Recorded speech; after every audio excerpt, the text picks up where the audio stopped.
జై శ్రీరామ్ ప్రజలందరికీ. ఎవరైతే మన హిందూ సనాతన ధర్మం గురించి హేళన చేసి మాట్లాడుతుర్రో, రాముని గురించి, మన హిందూ దేవుళ్ళ గురించి,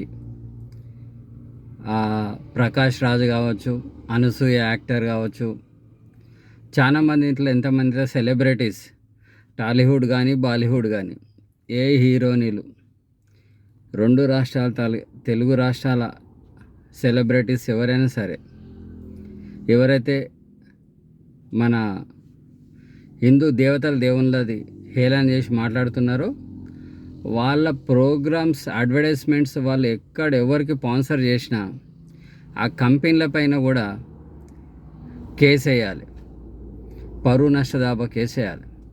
మన హిందువుల మనోభావాల దెబ్బలు తీసినారు ఈ సెలబ్రిటీస్ అని ఎవరైతే వాళ్ళకు అడ్వర్టైజ్మెంట్ చేపిస్తారో ఆ కంపెనీల మీద కూడా కేసు వేయాలి.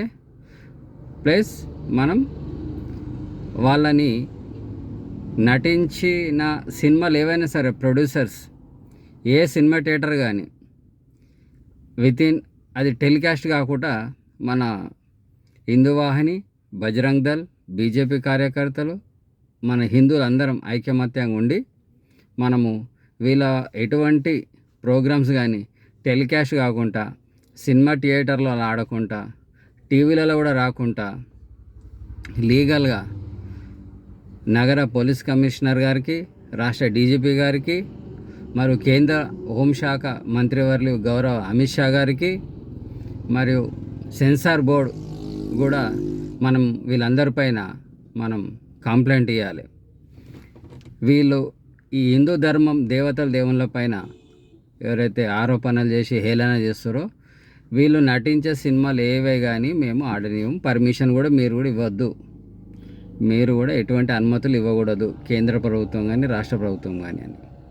మనం ఈ విధంగా వీళ్ళని అడ్డుకున్నట్టయితే మనకు ఖచ్చితంగా న్యాయం జరుగుతుంది.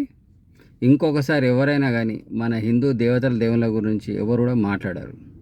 ముఖ్యంగా ప్రకాష్ రాజ్ గారు ఏమంటుండు, వాడు నా ఓటు తీసి చూడు అంటుండు.